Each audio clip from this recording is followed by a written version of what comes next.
Un drame glaçant s'est produit à Nantes ce jeudi 24 avril 2025. Une attaque au couteau au sein d'un lycée privé a coûté la vie à une élève et plongé tout un établissement dans la stupeur. Que s'est-il vraiment passé dans les couloirs du lycée Notre-Dame de Toutes-Aides? Qui est ce jeune garçon de 15 ans, Justin P., qui a semé la terreur parmi ses camarades? Pourquoi a-t-il envoyé un manifeste de 20 pages quelques heures avant de passer à l'acte? Était-ce évitable? À travers cette vidéo, nous allons décortiquer tous les éléments connus de cette affaire. Le profil de l'assaillant, la portée idéologique de son texte, les témoignages des proches et les implications pour notre société. Abonnez-vous à la chaîne pour ne rien rater des prochains décryptages et laissez-nous un commentaire. Que vous inspire cette tragédie? Avons-nous, collectivement, raté quelque chose? Parlons-en ensemble. Ce jeudi 24 avril 2025 restera gravé dans la mémoire des élèves, du personnel et des familles du lycée privé Notre-Dame de Toutes-Aides dans le quartier d'Oulon à Nantes. Il est environ 12h30, l'heure du déjeuner. Le lycée est en pleine effervescence, comme à chaque pause méridienne. Des élèves se dirigent vers la cantine, d'autres s'attardent dans la cour ou les couloirs. C'est à cet instant que Justin P., élève de seconde âgé de 15 ans, sort un couteau et attaque plusieurs de ses camarades. Le bilan est lourd, une jeune fille perd la vie, une autre victime est dans un état critique avec un pronostic vital engagé et 2 autres adolescents sont blessés. Une des scènes les plus choquantes se déroule dans une salle de classe où Justin poursuit une victime qu'il poignarde à plusieurs reprises avant d'être maîtrisé par le responsable informatique de l'établissement qui a fait preuve d'un courage salué unanimement. Sans son intervention, le carnage aurait pu être encore plus dramatique. Dans le chaos, la police est appelée, Justin est arrêté sans résistance, indiquant calmement son identité et révélant la présence d'un autre sac, contenant des effets personnels cachés dans les toilettes du premier étage. Plusieurs heures avant le drame, Justin avait envoyé un long document par courriel à l'ensemble des élèves du lycée via sa boîte mail scolaire. Intitulé « L'action immunitaire », ce texte d'une vingtaine de pages évoque une vision radicale et sombre du monde contemporain. Justin y dénonce 3 fléaux: l'écocide globalisé, la violence systémique et le conditionnement social totalitaire. Un vocabulaire dense, structuré, parfois emprunté aux courants écologistes radicaux ou aux critiques de la société de surveillance numérique. Ce manifeste, que certains élèves ont lu avant les faits, n'a pas suscité d'alerte auprès de l'administration ou des professeurs, révélant une faille dans la capacité à détecter les signaux faibles. Le langage utilisé, dense, théorique, a peut-être masqué la portée réelle du texte, un appel au passage à l'acte, une volonté de purger un système perçu comme malade. À travers son texte, Justin P. se présente comme une figure de rupture, un justicier agissant selon une logique purificatrice. Ce type de rhétorique rappelle certains manifestes d'auteurs de tueries de masse à l'étranger, notamment ceux de jeunes auteurs d'attaques dans des établissements scolaires aux États-Unis où l'idéologie vient parfois enrobée de préoccupations écologiques, sociales ou philosophiques. Qui est Justin P.? D'après les premiers éléments de l'enquête, il s'agirait d'un élève discret, sans antécédents disciplinaires notables.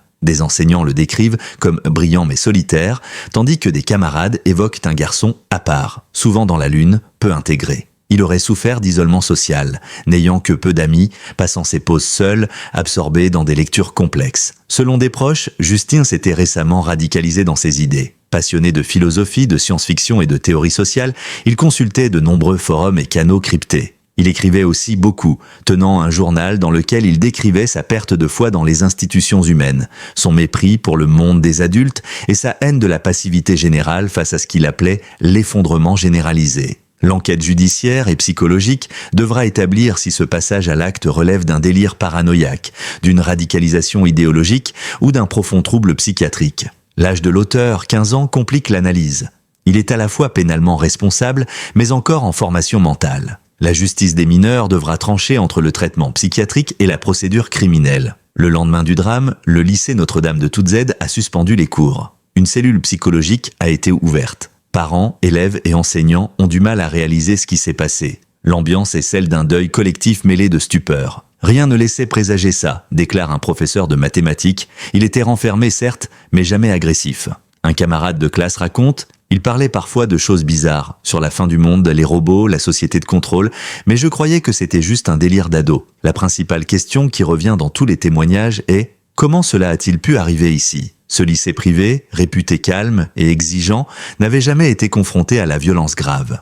L'établissement est désormais contraint de repenser sa sécurité, son suivi psychologique, sa capacité à détecter les signaux faibles. Ce drame n'est pas un cas isolé. Il s'inscrit dans un contexte social plus large, celui d'une jeunesse en perte de repères, soumises à une pression constante, scolaire, sociale, identitaire. La montée de la violence chez les mineurs est un sujet d'inquiétude croissante, comme le rappellent les récents rapports de l'Éducation nationale et du ministère de la Justice.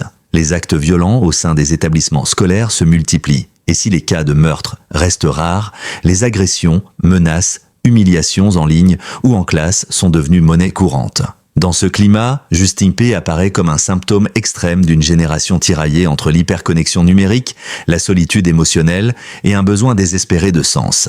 Son manifeste évoque un monde en crise, mais c'est surtout un cri de désespoir, une tentative de donner une signification à sa douleur intérieure. Le ministre de l'Éducation nationale s'est exprimé dans l'après-midi, exprimant son émotion et annonçant l'ouverture d'une enquête administrative. Il a également rappelé l'importance des programmes de prévention et de santé mentale dans les établissements. Mais pour de nombreux observateurs, ces paroles restent insuffisantes. Comment un élève de 15 ans peut-il entrer dans un établissement avec une arme blanche ? Comment un manifeste aussi inquiétant a-t-il pu circuler sans être intercepté? Quelle formation pour les enseignants et les personnels encadrants face à la montée des signaux de détresse psychologique chez les jeunes? Certaines voix réclament un renforcement des dispositifs de repérage, une meilleure collaboration avec les services psychiatriques, voire une réforme des conditions de sécurité à l'école, sans pour autant sombrer dans une école bunker. Les familles des victimes entament aujourd'hui un chemin de deuil long et douloureux. La jeune fille décédée sera inhumée dans les jours à venir. Une marche blanche est déjà prévue dans le quartier de Doulon,